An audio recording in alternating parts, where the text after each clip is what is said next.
उपक्रम शेळीचे कद्दू आणि शेळी यामध्ये सारखेपणा आहे. कोंबडी आणि कोंबडीचे पिल्लू यामध्ये सुद्धा सारखेपणा आहे, पण फुलपाखराची आळी फुलपाखरू यांच्यामध्ये सारखेपणा नाही.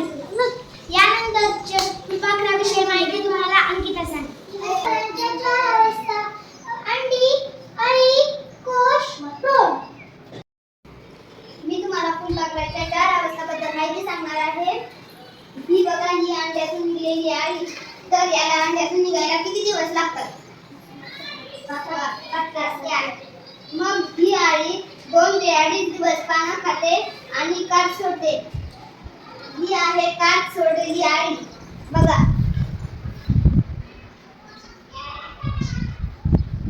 मग ही आळी डबल स्टार 2 ते 2.5 दिवस पानं खाते आणि असे किती काठ सोडते? किती वेळा काठ सोडते? 4 वेळा. ही आळी 4 दिवस काठ सोडला. कात म्हणजे काय? काठ म्हणजे काय? कोण सांगेल का? नको वाटलेलं आवड. Very nice. ही आळी मग याचं रूपांतर कोशामध्ये होते आणि ही कोशामध्ये कोणत्या अवस्थेत असते? कोशामध्ये ते काय करतं आळी? ती काही खात नाही.